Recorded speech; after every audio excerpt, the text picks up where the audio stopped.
Lightbringer presents the mythical astronomy of ice and fire, the blood of the other, prelude to a chill.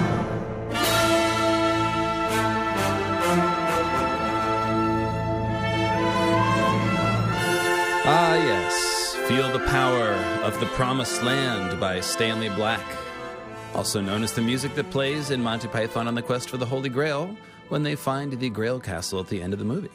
I teased on Twitter this week that I had procured the rights to the one song above all others, which I would choose as my theme music, and this was the answer. Epic and grandiose as originally composed, and yet made ridiculous and tongue-in-cheek by the Monty Python context. Sounds about right, it seemed to me. So hey there, friends, beloved patrons, and fellow mythical astronomers of the Starry Host. It's your Starry Host, LML. I'm here with more than just new theme music. I've got a fresh new series for you. That's right, blow your horns of winter, strum your silver harps, and let the crossbows wang. Well, maybe hold the crossbows. I didn't realize you all had crossbows. I thought you were musicians. Who hired these guys? Anyway, yes, it's true. Quite unexpectedly, it seems that we are starting a brand new series today. It just sort of happened. I was writing what I thought was going to be Moons of Ice and Fire 6, and as I blew past the 2-hour podcast threshold, which is about 20,000 words, with no signs of slowing down, I knew that I had to split the episode up. After thinking about it, I realized I was really writing about a contained subject centered around the origins of House Stark and the Stark's connection to the others, and that it would actually work quite nicely as its own short series. Something like this happened when I stumbled upon the Weirwood Goddess idea while writing Weirwood Compendium 5. I thought it was just going to be one episode of the Weirwood Compendium, but I realized it was actually a cool topic on its own, with more than one episode's worth of material. So I made a new series, and I think it's worked out really well. The Sacred Order of Green Zombie series was also an outgrowth of writing an episode for the Weirwood Compendium, actually. Weirwoods are just such a huge topic and lead to so many other things that they just give birth to new series right and left. This new series is called Blood of the Other, and it is indeed about the connection between House Stark and the others. In Part 1, we'll establish that connection, and in doing so, we'll discover a cool new A Song of Ice and Fire archetype that we haven't discovered before. One disclaimer: acquiring an understanding of R plus L equals J as a symbolic alchemical wedding of ice and fire, as we did last time, is essential to understanding this connection between the Starks and the others. So if you haven't listened to the Moons of Ice and Fire series 1 through 5, then press pause on this one and listen to those first. It's just going to be a lot more enjoyable that way. Believe me. In the last episode, R plus L equals J, a recipe for making ice dragons, we saw that both John and the others are children of Icy Moon Queens and Dark Solar Kings. Rhaegar and Night's King are both Dark Solar Kings, and Lyanna and Night's Queen are both Icy Lunar Queens. This creates a strange parallel between John and the others, which certainly demands explanation. The coming confrontation between John and the others is going to be a major part of the climax of the story, after all, so it's something we want to understand. I think most of us expect it's going to be a little more complicated than just a sword fight, and whatever links the Starks might have with the others are bound to be the thing which defines their engagement. As we've seen, it's not just Jon Snow who seems to parallel the others and yet oppose them. We could say that these Starks in general, those ice-eyed, snow-bearded kings of winter who wield a sword called ice, also seem to symbolically parallel the others in many ways. And yet both Jon and the Starks are famously dedicated to fighting the others. Fight ice with ice, right? At the end of the RLJ episode, I left you with the question of why, if Jon and the others are both symbolic Ice Moon children, do they come out so different? Why does Jon have black ice armor, an inversion of the crystalline, mirror-like ice armor of the others?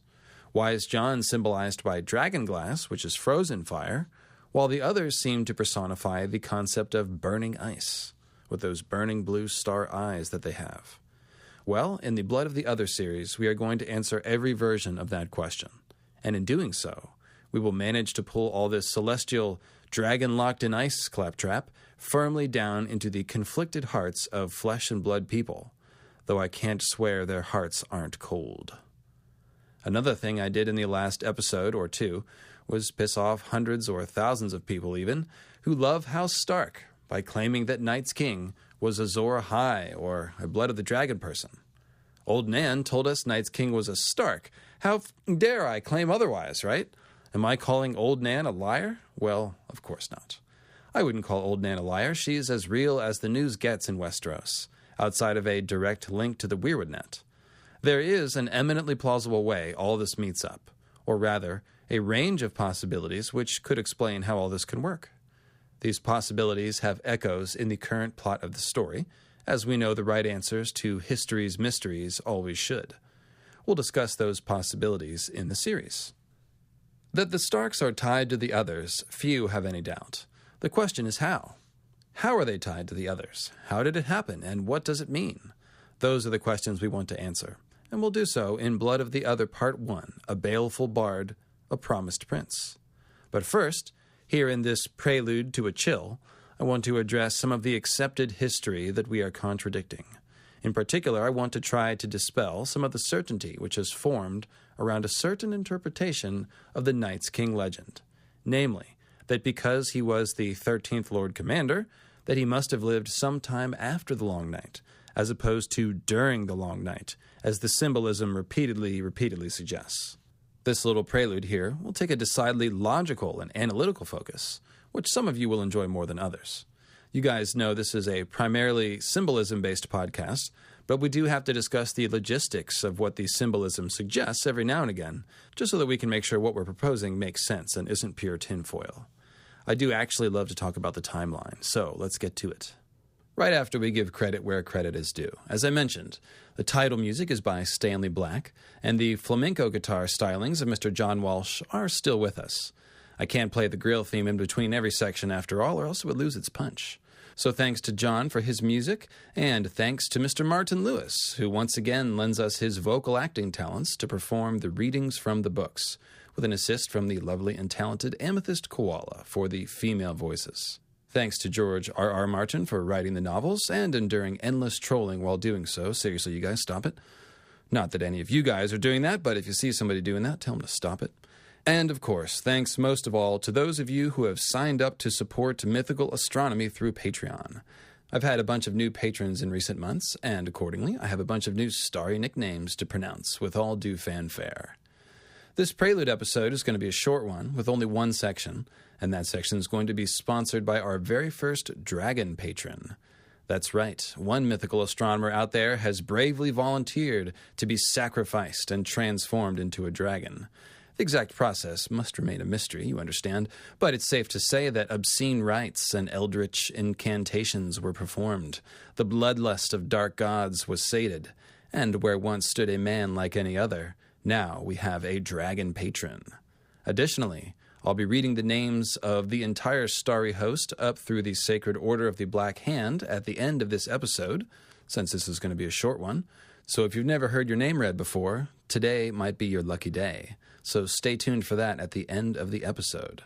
Then we'll have some more new patrons in Part 1, A Baleful Bard and a Promised Prince, which will follow hot on the heels of this Prelude episode. Thanks, everyone. I couldn't do it without your support. 8,000 years ago, give or take a few decades. This Prelude episode is brought to you by our first dragon patron, Bronze Staries of the Lily-White Scales and Bronze Wingbones, Horns, and Spinal Crest, a wise old dragon who riddles with sphinxes. It is said that Bronze Staries once forged a life-size Valyrian steel Syvass set in a single night. Now, when I say that the symbolism repeatedly suggests that Night's King and Queen ruled during the Long Night, I'm referring to examples such as the first two Night's Queen figures that we studied, Visenya Targaryen and Lyanna Stark, and the Long Night-like circumstances under which they did things to symbolize the creation of the others. It was during the Black Time, remembered as the years of the Dragon's Wrath, that followed the death of Fire Moon Queen Rhaenys Targaryen, that her sister, Queen Visenya, created the Kingsguard, those white shadow knights with snowy armor and snow-white cloaks. Rhaegar and Lyanna, some 2.5 centuries later, absconded to conceive Jon Snow during a vicious cold snap, where King's Landing was snowed in, the Blackwater Rush was frozen over, and the notorious cold winds were howling. The King's Guard at Jon's birth supply the other symbolism to that scene, of course. We also had Jon's 2 parallel black ice, red fire scenes at the Wall, scenes where his conception was symbolized in parallel with Jon either talking about manning the wall against the others or dreaming about doing so. There seems to be extensive symbolism linking Jon's birth to the onset of winter and the invasion of the others, to sort of sum it up in brief. And so on and so forth, and everything else we've mentioned so far in the Moons of Ice and Fire series. You guys know what I think about a symbolic message that's presented that clearly and that often. It's not lying to us. Symbolism is subjective to a large extent, of course, so we must always use caution and judgment when interpreting, but we can be confident in the basic message when it's coming at us from so many angles. If you generally understand and agree with the way that I and other fellow analysts view Martin's use of symbolism and symbolic language, I think there can be little doubt that some part of the origin of the others lies with the cold womb of the Night's Queen. Similarly, we've seen enough Ice Queens in action to know that they always marry and conceive in the cold of winter, surrounded by the symbolism of the others and the long night, and thus we can have little doubt that Night's Queen and King create the others during the long night. Now, if we're correct about that, then there should be logical ways to explain the apparent conflict with the quote-unquote official history, and we should be able to find clues left by the author about which parts of the official history that we should cast an especially suspicious eye at. By way of comparison, we were told that Azor Ahai was a great hero, but we noticed he was stabbing his wife and breaking the moon, and so we began to question it. When the symbolism seemed to point unmistakably towards Azor Ahai as some sort of dark lord who brought on the long night, well, we found the sort of agreement that we're looking for. Clues to question a theory in conjunction with symbolism that points towards a sensible alternative. Another great example of this is the Hammer of the Waters. We're told that the Hammer of the Waters fell thousands of years before the Long Night, and that the green seers of the Children of the Forest worked powerful blood magic to cause it. But the Maesters flat out admit that it really doesn't make much sense for the children to break the arm of Dorne after thousands of First Men had already been crossing for centuries. Even if we accept that the old gods broke the arm of Dawn with the Hammer of the Waters, as the legends claim, the Green Seers sang their song too late. No more wanderers crossed to Westeros after the breaking, it is true, for the First Men were no seafarers. But so many of their forebears had already made the crossing that they outnumbered the dwindling elder races, almost 3-1 by the time the lands were severed. And that disparity only grew in the centuries that followed, for the women of the First Men brought forth sons and daughters with much greater frequency than the females of the elder races. This is what we call out in the country closing the barn doors after the horses have escaped. And what it means is, well, just what it sounds like. After the horses get out, there's not really much point in closing the barn doors. Same situation here. There's really not much point in breaking the land bridge that the First Men have used to invade your continent after they've already invaded your continent. It's not really the land bridge's fault now, is it? In any case, Jojen even says that the old songs say the Green Seers used dark magic to make the seas rise and sweep away the land, shattering the arm, but it was too late to close the door. So, it's exactly like closing the barn door after the horses have escaped. He's practically using the same idiom. In any case, it was pointless. And when we're being openly invited to question the history like this, we should. I'd also argue that if the children possessed the kind of magic that can cause localized earthquakes to happen at specific places, why wouldn't they have just dropped smaller hammers on the ring forts of the First Men when they were all conveniently gathered in one spot? Wouldn't simply demonstrating that power like once or twice be sufficient to cow mankind? I guess the question I'm asking is, who would want to build castles in a land where the elves can cause earthquakes? I certainly wouldn't. I also question the idea that the children, who are caretakers of the earth and the wood, as all elves are, would destroy so much of the earth to win a war for self-preservation. That really sounds more like the rationale of a human being retroactively applied to the children of the forest, if you ask me. All things considered, the story about the children of the forest dropping the hammer of the waters has plenty of holes in it, and it even has maesters pointing at some of those holes. So when the symbolism around the hammer of the waters and the places where it dropped, like Sunspear and Bloodstone, all point to flashing red arrow signs towards a moon meteor impact as the explanation, we again find what we're looking for: clues to question the accepted history, and symbolism which points us towards a sensible alternative. So with this in mind, let's consider what we know about Night's King, the Night's Watch, the Long Night, and the War for the Dawn, beginning with the idea of Night's King being the 13th man to lead the watch. As we go, we'll look for clues that we should be questioning what we are told. Now, most people assume that the watch was formed during the Long Night, and in fact, the World of Ice and Fire clarifies this, saying that, "Alone he finally reached the children, despite the efforts of the White Walkers, and all the tales agree that this was a turning point. Thanks to the children, the first men of the Night's Watch banded together and were able to fight and win the battle for the dawn, the last battle that broke the endless winter and sent the others fleeing to the icy north." This is only the recounting of folklore by skeptical maesters and not fact. But it is nevertheless true that most people seem to think that the watch originates with the battle against the others during the Long Night. But the maesters also say that the Age of Heroes is regarded as having ended with the Long Night, hence the name The Last Hero for the man who helped end the Long Night. So why does Sam, reading from the oldest histories at Castle Black, tell us about the Night's Watch existing during the Age of Heroes? "Long ago," John broke in. "What about the others?" "I found mention of Dragonglass. The children of the forest used to give it the Night's Watch, 100 obsidian daggers every year, during the Age of Heroes." Either the Age of Heroes was after the Long Night, which I absolutely think is possible, maybe even probable, or the Night's Watch existed before the Long Night. Or maybe the records are simply mistaken. And here's the thing: George wants this stuff to be foggy. "The others," Sam licked his lips. "They are mentioned in the annals, though not as often as I would have thought. The annals I've found and looked at, that is. There's more I haven't found, I know. Some of the older books are falling to pieces. The pages crumble when I try and turn them. And the really old books, either they have crumbled all away, or they are buried somewhere that I haven't looked yet, or, well, it could be that there are no such books, never were. The oldest histories we have were written after the Andals came to Westeros. The first men only left us runes on rocks. So everything we know about the Age of Heroes and the Dawn Age and the Long Night comes from the accounts set down by septons thousands of years later. There are archmaesters at the Citadel who question all of it. Those old histories are full of kings who reigned for hundreds of years, and knights riding round 1,000 years before there were knights.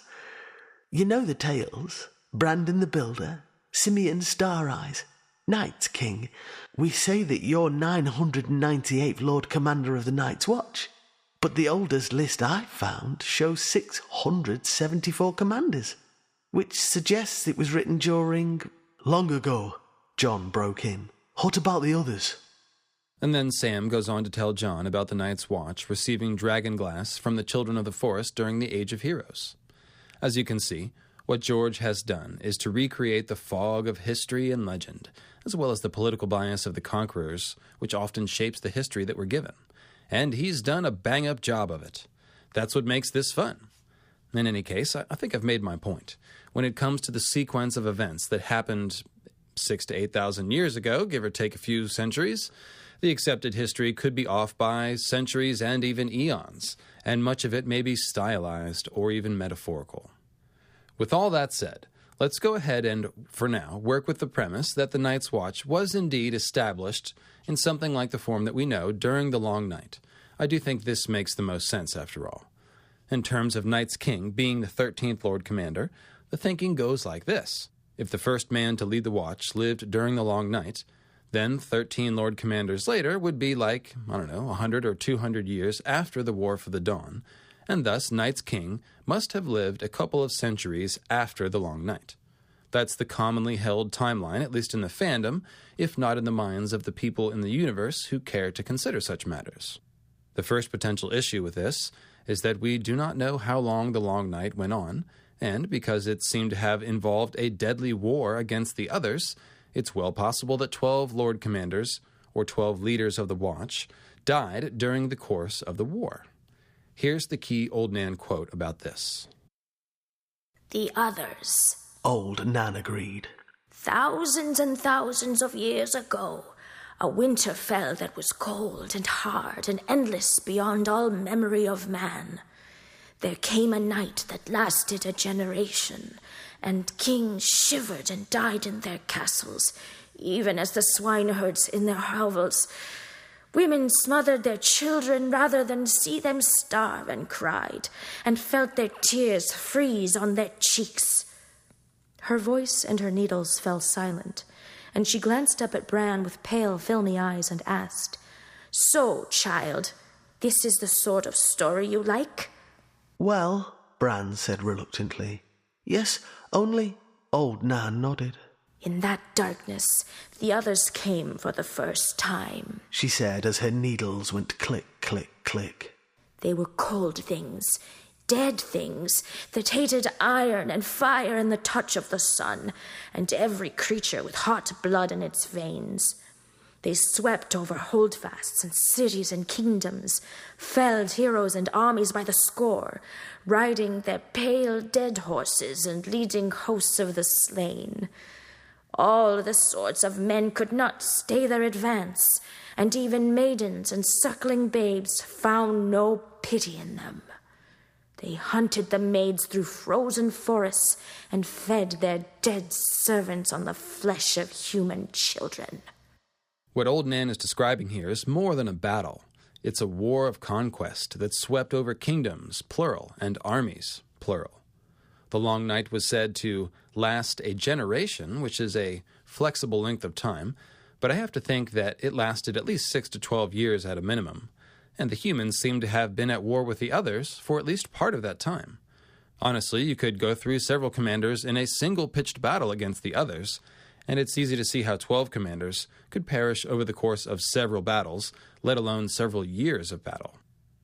Although the first men of the Night's Watch were said to band together to win the War for the Dawn and end the Long Night, we can't interpret that so rigidly as to rule out the idea that the previous commanders of the armies of men might be regarded as the first 12 men to lead the Watch. What if the first Night's Watch grew out of an elite fighting force that already existed before the Long Night in a different form, like, the Sacred Order of the Green Men? Or perhaps it was the Gemstone Emperor Royal House Guard. Be it one of those or something else entirely, it's easy to see that there could have been an earlier incarnation of the Watch during the Long Night, before they were sworn to man the wall for all eternity at the end of the Long Night. Maybe that's where the plural form of walls in the "I am the watcher on the walls" part of the oath comes from. The days when the Watch was stationed somewhere else with multiple walls, be that the Night Fort, or Winterfell, or Moat Cailin, or maybe even the far-off 5 forts in Essos. That plural walls line that doesn't quite fit is the sort of thing we're looking for. Logic dictates that George worded it that way intentionally to create the sense that there's an unsolved mystery there. And the obvious question is, what walls? Why wouldn't the oath say the more obvious, "I am the watcher on the wall"? There is only one 700-foot wall of ice, after all. Besides unexplained mysteries like this, we are also looking for clues about parts of the legends which may not be literal truth, but rather an embellishment of the bard's truth, or perhaps more of a symbolic truth, or simply a distortion of time. One thing that sticks out like a sore thumb to me is all the 13s. Was Night's King really the 13th Lord Commander? And he ruled for 13 years? And the last hero led a group of 13? This seems like the kind of thing which is likely to be symbolic and not literal. It seems more likely that 13 is a number significant to old northern folklore, and over the centuries, everything about these two related legends simply became 13. The numbers of things in legends and myths of the real world are very frequently used to express symbolism, and this trio of 13s seems like that kind of thing to me as well. Here's another thing that sticks out as stylized Bard's Truth language. Old Nan says, "Night's king was only a man by light of day, but the night was his to rule." And we could take it literally and suppose that Night's king is like a werewolf, with special powers, active only at night. But I think it makes a lot more sense to think about a person who transformed once when the long night fell, with the long night being his to rule, as it was for the so-called Bloodstone Emperor of Eastern legend. 13 years actually isn't a bad guess for the length of the long night for what it's worth, so you could sort of see how some of this might fit together. Night's king was only a man before the long night, but became something more than a man when it fell, seizing power for the next 13 years until he was defeated at the War for the Dawn. I really think something along these lines makes more sense than the werewolf thing. I mean, you'd just attack him during the day, right? Problem solved. Another thing that makes people think Night's king lived after the long night is the part of Night's king's legend where it says that he spied the lovely corpse queen from atop the wall, indicating that the wall was already built when Night's king did his thing. Since most people think the wall was built after the long night, the accepted chronology again seems to place the reign of Night's king after the long night. However, this is far from ironclad. We still don't even have a strong bead on who built the wall, how it was built, or even why it was built, let alone when. There is logic to the classic explanation of keeping out the armies of the dead and the others, but there's many problems too. I mean, the obvious answer to the question of who would have been able to build a magical 700-foot-high wall of ice is, of course, the others, whom our author says can do things with ice that we can't imagine and make substances of it. But the others are supposedly the very ones the wall was built to stop. So if it wasn't built by the others, but to stop the others, why build it out of ice, which the others have superior control over? Consider also that Bran the Builder was said to have been associated with the building of the wall. But Bran was also said to have lived in the Age of Heroes, which supposedly took place before the Long Night. And Bran was also associated with other seemingly pre-Long Night structures like Storm's End and the final version of the High Tower of Old Town, and with their affiliated Age of Heroes monarchs, Durran Godsgrief and Uthor Hightower. In other words, the official timeline appears to contradict itself, where it concerns the building of the wall and when Bran the Builder lived. Once again, the Maesters actually point to this problem and suggest multiple Brandons building multiple buildings as being the likely answer. This is more fog of history stuff, and it's pretty fun to debate in its own right. How many Brandons does it take to build an ice wall? Nobody but the Greenseers and the children know the truth. Now, we in the fandom have developed good theories and solutions for a lot of the mysteries in the series, but the question of who built the wall and when, and for what purpose, is still fairly opaque. And until the writing of this essay, I didn't really have any sort of clue about it either. That's right, I've found a couple of clues, which I'll show you in due course. Additionally, we don't know if Bran the Builder lived before or after the Long Night, or maybe even both if he survived through it, or if Bran the Builder is simply a line of people who were advanced masons and architects way back in the day, as is suggested by the Maesters in the World of Ice and Fire. Therefore, it's difficult to use the building of the wall as a way to date when Night's King lived, and as you can see, in the process of looking at this, we've also stumbled upon several more unresolved issues with the official timeline and the accepted history. Here's another thing to consider. It's quite possible that the wall would not have been the first thing built in that area. Before wanting to build a giant wall to defend the land, you'd have to be established there already. You'd be trying to mark a boundary, effectively, and you'd do that on the edge of your claimed territory. Usually kingdoms have fortresses, or forts, you might say, like the Night Fort, on their borders. And if humans were involved in building the wall on some level, then you'd want to build an outpost or a fortress first, to use as a base of operations. We are told that the Night Fort is the largest and oldest castle on the wall, so it's the likely candidate to be this first fortress. It probably wasn't as big at first, like all castles, but the fact that it's the oldest means it could have actually been built before the wall, and that's something I don't hear anyone else pointing out. The mainstream media just won't cover it. Anyway, here's another big clue about the possibility that the Night Fort predates the wall. the Black Gate.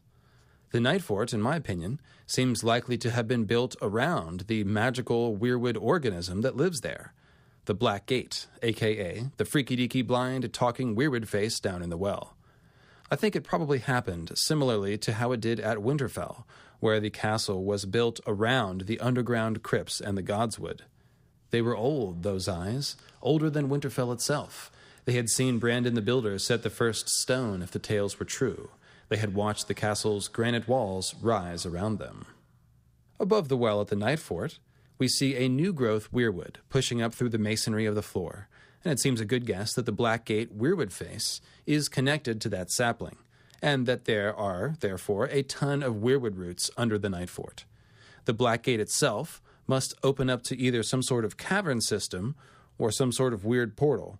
It's just not specified where Bran and company go after they go through the weirwood mouth, which again is really weird. In other words, the Night Fort is not just an old castle where a bunch of creepy things happened. It's an ancient place with a powerful and remarkably unique magic. I mean, it's the only talking weirwood face that we've ever seen, and that's pretty unique. It's a place we don't know the full story of yet, and it's just the sort of place with a story that might begin before the Long Night and the Wall. It may well have been a great castle of the first men from before the Long Night, one that was perhaps taken by the evil Azor Ahai turned Night's King as his stronghold during the Long Night, with the wall only being built around it afterward. The legend would have gradually changed to suppose Night's King must have seen his corpse queen from atop the ice wall, and presto, that's how we get the myth we have now. Perhaps. Here's another self-contradiction in the accepted timeline, and one of my favorites. If Night's King lived 1 or 2 centuries after the Long Night, why were there others around to sacrifice to? Why, so soon after they had had their ass kicked by the last hero in the Night's Watch, would there be others lurking around the Night Fort? In the present day of the story, we are led to believe that the others have not been seen in centuries before they began stirring sometime in the last 2 decades, so it's weird to think of them already stirring and walking the woods so soon after the big defeat at the Battle for the Dawn and the ending of the Long Night. It's not impossible. There could be something we don't understand or know yet, but it doesn't really make sense from where we are right now.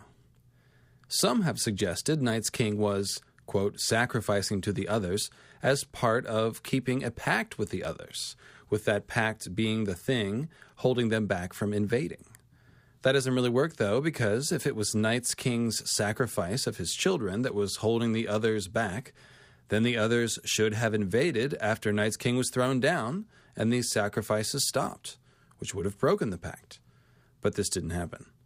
That one's pretty hard to get around. If giving the others babies mollifies and pacifies them, then they should have invaded after Night's King was thrown down. In current times, we have Craster giving many children to the others, but they are stirring and preparing to invade anyway. Giving them babies just makes more others, I think. Heck, it seems more likely that Craster giving up his sons to be made into others, or to be used to create others, or however that works, might have actually helped the White Walkers begin to stir, as opposed to holding them off, since Mance indicates that they have started to stir. They've been stirring for the last several years. That's what I'm claiming about Night's King and Queen, too, that they were making others to enable the Great White Walker invasion.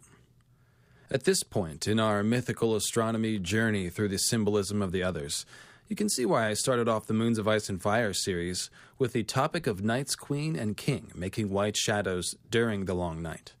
It's the first thing we need to understand about the others that runs contrary to the accepted history, and it's the thing that all this symbolism points to.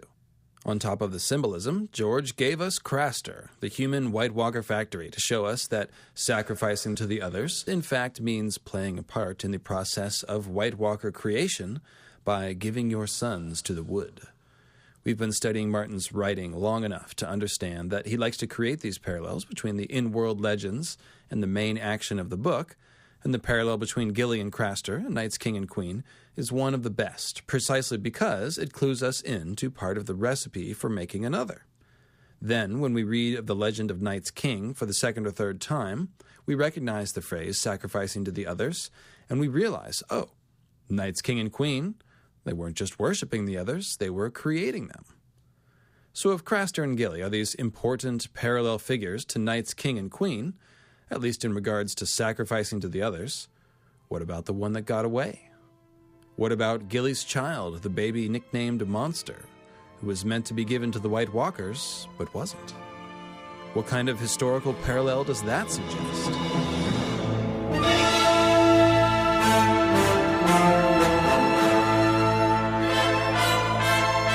The answer, tune in to Blood of the Other, Part 1, A Baelish Bard and a Promised Prince.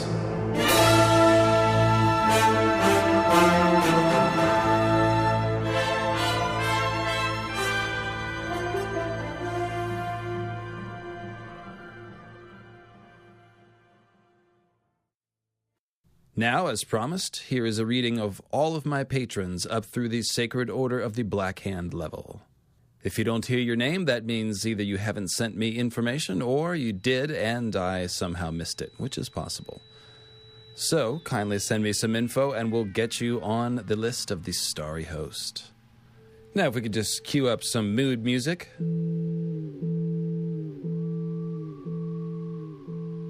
Ah, yes, it's the 10-minute Space Odyssey track I recorded that one time late at night with only my bass guitar and 20 effects pedals.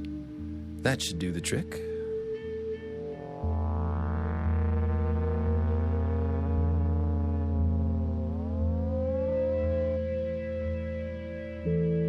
The Starry Host.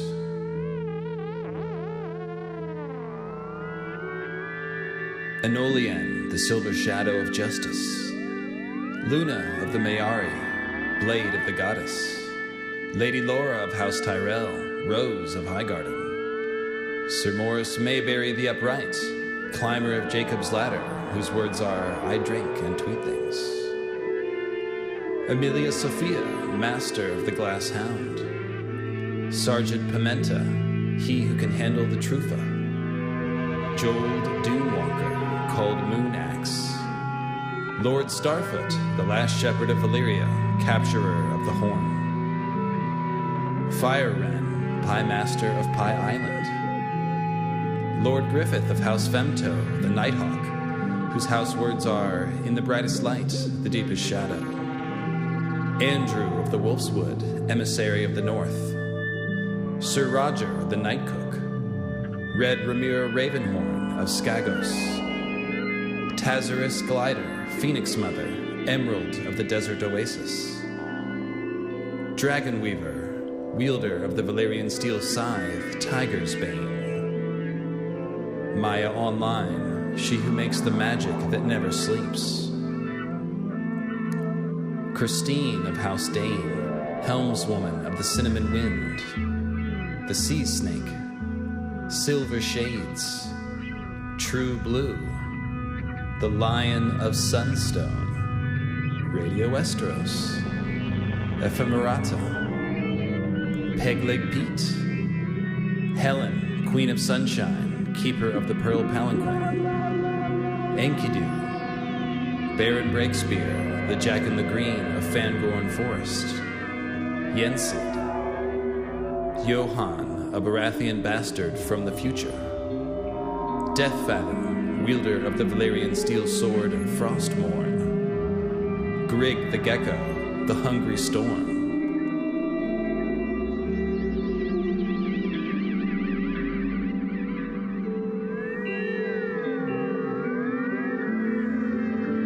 Acolytes of the Church of Starry Wisdom. Mira of House Gardener, keeper of the Glass Gardens and bearer of the Sea Dragon's torch. Shiera Lewin Elen, the Blue Star of Heaven and resident linguist of the podcast. Bjorn Berserker of the Bear Shirt, bishop of the Kumaraja. Molly Anissa, keeper of the Moon Singer's Law. Esdu Deliberry, called Island's Bane and the Silent Blade. Messias the Dreamer, spotter of comets, master of hindsight, loyal bannerman to whomever wins the Game of Thrones. Silas the Redbeard, chief of the Redsmiths. Sir Therion Black, the Justiciar, bearer of the Valyrian steel sword Alter Rage. Arand Nim, spearwife of the Red Mountains and secret witness to the Tower of Joy. Greenfoot the Gorgeous. Lord Brandon Brewer of Castle Blackroom, sworn alesmith to House Stark, Grand Maester of the Zithomancer's Guild, and Keeper of the Buzz. Stephanie Stormstrummer, minstrel of the mountains. Messiah of the Oily Hand, boatman of the Shivering Sea. Craveries, the winged ram of the purple skies. Matinus, Alaskan god of thunder and sex, the cookie burner. Ben Brown Plum, archmaester of the haunted forest. Laura of House Hilldigger, weaver of ancient knowledge. Vengeris Targaryen, witch mother of the Kingswood. Virginie the Selicarian, master of homing away. The dread pirate Baron, the demon deacon, whose direwolf is called Megantic. Rupi the Funketeer, archmaester of synesthesia. Icarus Drowning, the public eye. Edward Greenhand, the transplanting transplant with a history of history. Marcella, the vampiress of the Rain House, the Lady of Charlotte.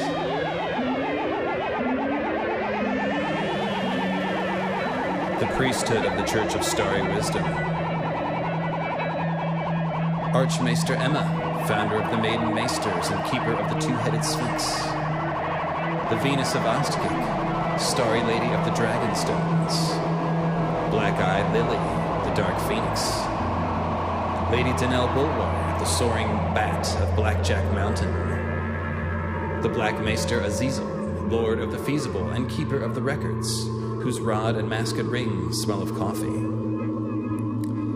Enevi, Shadowbinder from the Eastern Mountains and Lakes.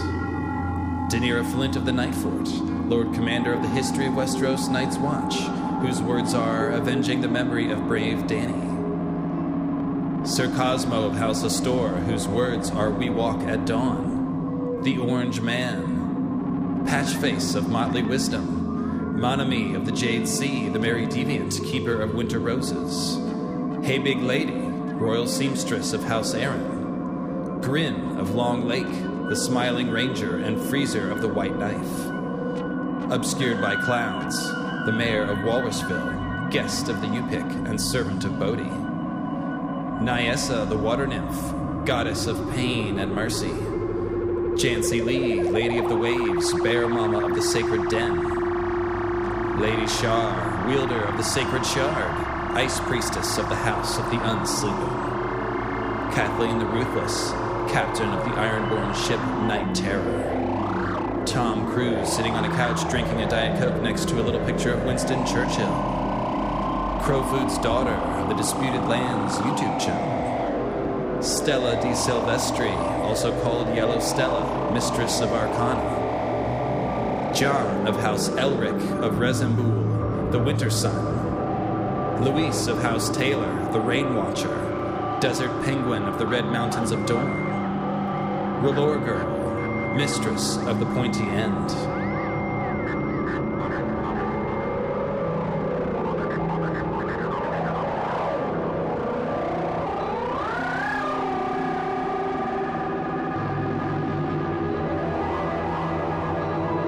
Sacred Order of the Black Hand. Sir Dale the Winged Fist, the last scion of House Mud and captain of the dread ship Black Squirrel. Sir Stoyles of Long Branch, seeker of pale blood. Viseria Sunbreaker. Mallory Sand, Storm Witch, rider of Zul'Farrak, the Black Beast. Matthias Mormont, sea goat of the bottomless depths. Count Magpie the Wood, the Dinky Giant, Hornblower of the Oslo Fjord. And the Lady of Stellar Reason and Maleficence. We'd like to thank all of our patrons. And stay tuned for more new patron nicknames next episode, including new members of the long night's watch.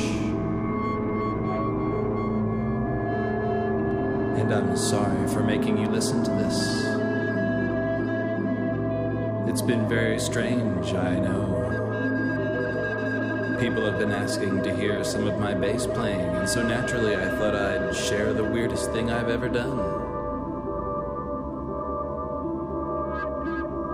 See you next time.